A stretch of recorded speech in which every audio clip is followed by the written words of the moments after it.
seguimos con el colega Ceferino Reato a propósito de su libro, su último libro, Salvo que me muera antes, los últimos momentos de Néstor Kirchner. Te decíamos antes de ir a la pausa, ¿cómo era la relación entre Néstor y Cristina puertas adentro, Ceferino? Bueno, le dedico un capítulo porque era una pareja volcánica. La propia Cristina ha dicho que las peleas que ellos mantenían eran memorables para quienes asistían. Volaban cosas y demás, pero siempre terminaba de la misma manera. Él era el jefe y ella era la principal discípula y la persona de confianza. Era una unidad política indisoluble. Y eso está presente en todos los recuerdos. Yo ahí, para describir el carácter volcánico de esta pareja, cuento algunas anécdotas, siempre con nombre y apellido respecto de la fuente, porque son cuestiones muy privadas y solo me interesan desde el punto de vista político. Algunas cuento, una por ejemplo que me llamó la atención, que me la contó Eduardo Duhalde, pero también Julio Araoz, Chicha Araoz, sí, un cordobés que era el jefe de campaña de Duhalde para las elecciones presidenciales de 1999. En esas elecciones, en un momento, Duhalde va a Río Gallegos de campaña, ¿no? Y Kirchner era uno de los gobernadores del PJ que más lo auxiliaba, era un aliado, y lo invita a comer después del acto por la noche. Están el gobernador, Kirchner, su esposa, Cristina, Duhalde y Chicha Araoz. Y en un momento, Kirchner se fastidia mucho con Cristina porque Cristina, que siempre fue muy refractaria al pejotismo y al caudillismo de Duhalde, lo increpaba a Duhalde por la policía bonaerense desde una postura de centro-izquierda, progresista. Sí. Pero Néstor le decía, bueno, estamos hablando de otras cosas. Hasta que un momento se fastidia, toma la panera, agarra un pan Kirchner y se lo tira a Cristina por encima de la mesa, con tanta mala suerte que le da cerca de un ojo. Bueno, un escándalo, obviamente. Ella grita, da un portazo y antes les dice, todos los hombres son iguales. Duhalde intenta apaciguar a Néstor Kirchner y Kirchner le dice, no te preocupes, Eduardo, esta loca me raya, siempre tengo que hacer algo así, todos los días, pero no te preocupes porque ahora vamos a poder hablar tranquilos. Duhalde. Un episodio que después Duhalde me dice, pero lo que más me llamó la atención a mí es que al día siguiente, bien temprano, con el Chicha Araoz, teníamos que irnos, volver a Buenos Aires, vamos al aeropuerto y a los primeros que vemos son a Néstor y Cristina muy sonrientes, abrazados. Habían ido a despedirnos. Y yo le digo a Chicha Araoz, estos dos están locos. Ceferino, el primer kirchnerismo hizo de la teoría del conflicto permanente casi una estrategia, ¿no?, para ganar poder. ¿Esto se profundizó tras la muerte del expresidente? Sí, creo que sí. Porque ya venían, claro, con la impronta del conflicto con el campo, donde la verdad que tanto Néstor como Cristina se retroalimentaban. Habían perdido eso, habían perdido las elecciones legislativas del 2009 en la provincia de Buenos Aires. Estaban mejorando, pero todavía venían mal en las encuestas. Con Cristina sucede algo muy especial. Ella en la elección del 2011 se modera, es la Cristina viuda, según Jaime Durán Barba. Ella todo vestida de negro, con invocaciones a él. No hablaba de Néstor, sino de él. Esa campaña fue muy victoriosa para ella. Ganó con un porcentaje récord. Claro, después la gestión fue otra cosa, porque enseguida ella lanza el vamos por todo, ¿no? Y ese vamos por todo significó que ella pasó a gobernar con los leales, es decir, no representaba a ese 54,11% que la había elegido, sino que pasó a representar solo a los propios. Hizo un gobierno más chiquito de toda la votación que tenía. Yo eso lo analizo porque si bien fue una muy buena candidata, después en la gestión no fue buena. Los números indican que el último gobierno de Cristina, el primero donde ella gobierna en soledad, sin la sombra, sin la tutela de su marido, fue el peor de las tres administraciones kirchneristas.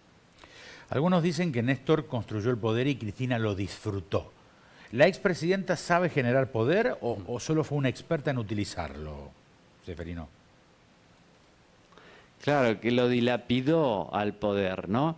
Yo creo que ella es una muy buena candidata, pero no tiene la pasión, la vocación que tenía su marido como todo constructor político, precisamente de construir el poder, y a veces significa en el peronismo, no a veces, sino siempre, consensuar, acordar con los líderes territoriales, con los intendentes del Gran Buenos Aires, pero también con los gobernadores. Todo eso es una tarea muy paciente. Mientras Néstor tejía, ella destruía, porque su capacidad o su, digamos, formación es más bien parlamentaria, más en el Senado, en la Cámara de Diputados, y más de confrontación. Ella siempre se reservaba en la pareja el rol del integrante, digamos, más cosmopolita, más progresista, más de centro-izquierda, siempre mejor candidata, pero mucho peor gestora y muy poco paciente para construir poder. Claro, como candidata es otra cosa. En el 2007 ella era la cara de la institucionalidad.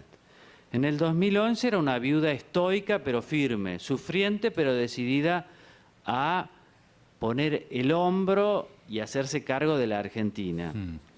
Y ahora la hemos visto en las PASO, una persona que parecía mi tía, digamos, a nivel de todos los votantes, dándole la voz a los votantes, tratando humildemente de representarlos. Como decía Francis Ford Coppola cuando la conoció, es una gran actriz. Él en realidad dijo, esta no es una presidenta, es una diva. Y esa capacidad histriónica, que para mí es positiva en una candidata, me fue muy subrayada por Javier Grossman, que fue el director teatral, que fue un poco el maestro de ceremonia, de la estética del cristinismo. Grossman dice que Cristina tiene virtudes que él solo vio en grandes actores, como Tato Pavlovsky, por ejemplo, que sabe cuál es el humor de la audiencia. Ella está hablando y sabe cómo la gente está recibiendo su mensaje. Por eso puede cambiarlo. Y que de la escena sabe todo lo que hay y todo lo que falta. Por ejemplo, en Tecnópolis, una vez fue y le dice, Javier, falta la higuera. Y es cierto, faltaba una higuera que se había muerto como un árbol y entonces lo habían tenido que sacar. Y ese registro de lo que hay en la escena la convierte en una muy buena candidata. Muchos se preguntan qué hubiera pasado en el país si Kirchner no moría. ¿Tenés alguna hipótesis al respecto? Yo no lo sé, es difícil saberlo, habría sido seguramente el candidato porque está dispuesto a hacerlo, si bien había una puja sorda, pero bueno, Cristina lo reconoció siempre como su jefe, como el jefe de la fuerza, habría sido. Yo creo que en algún momento la sociedad habría votado en contra de los Kirchner, porque esto no es Venezuela. Argentina afortunadamente tiene esa enorme riqueza que es el agronegocio y que no depende de un gobierno. En Venezuela basta con controlar PDVSA, la gran empresa estatal, y controlar casi toda la economía. Acá eso no es posible, no es posible. El agronegocio tiene un montón de sujetos muy modernos, con gran capacidad de influir, afortunadamente, en los consensos de la sociedad pública. Es decir, tarde o temprano, creo que el kirchnerismo habría sido derrotado en las urnas. ¿Qué cambió con la muerte de Néstor a nivel político? A ver, ¿quiénes ganaron y quiénes perdieron, Ceferino? Bien, yo creo que murió el kirchnerismo y nació una cosa nueva que fue el cristinismo. Y con Cristina algunos empresarios perdieron, otros no. Por ejemplo, una de las personas que llevó el cajón desde la galería, desde el salón donde fue velado en la Casa Rosada hacia la explanada fue Eskenazi. Claramente Eskenazi perdió, tenía una parte importante de YPF, después no la tuvo más. Perdió también de alguna manera Lázaro Báez, algunos funcionarios que realmente Cristina siempre receló, que eran de Néstor, algunos amigos como Rudy Ulloa, Jaime y otros que, bueno, no le contaban a Cristina todo aquello que Néstor no quería que le contara. Por ejemplo, las salidas de Néstor. Perdió, qué sé yo, la persona que se considera, y ella lo ha admitido, amante de Néstor Kirchner, que fue expulsada inmediatamente de la Casa de Gobierno. Perdieron otros dirigentes peronistas porque ella se inclinó aún más hacia el centro izquierda, siempre dentro del peronismo, me parece a mí, pero hacia los límites. Tanto es así que algunos dirigentes se fueron, peronistas se fueron, que se reverencian más o se relacionan más o se referencian más con Néstor Kirchner y no con Cristina. Digamos, una coalición distinta, tal vez más ideologizada, menos pragmática, en los bordes del peronismo. Lo último, las manos de Perón, el cadáver de Evita, los velatorios de Kirchner que recién decías. ¿Hay cierta necrofilia en el peronismo, Ceferino? Totalmente, totalmente. Yo ahí le dedico un buen espacio al temor que Cristina tenía de que entraran en la tumba, en el panteón donde descansaron al principio los restos de Kirchner, y que le robaran las manos como había sucedido, como sucedió con Perón. Hay una necrofilia en la política argentina, y yo creo que en la Argentina hay una gran pasión por la tragedia. La tragedia es común a todos, todos sabemos que nos vamos a morir, pero nosotros somos especialistas en funerales públicos de Estado. Hasta llueve. Fíjate que en todos los funerales de las grandes figuras públicas en la Argentina, en un momento llovió. También en el traslado de Néstor Kirchner de la Casa Rosada al Aeroparque.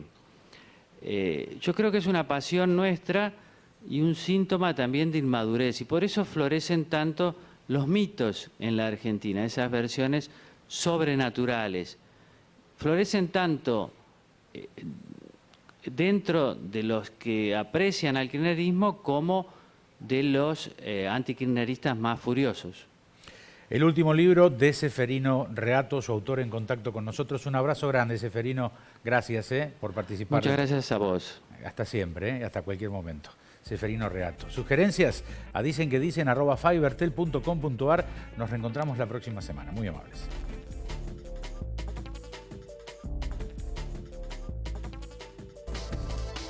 Auspiciaron este programa Grupo Asegurador La Segunda.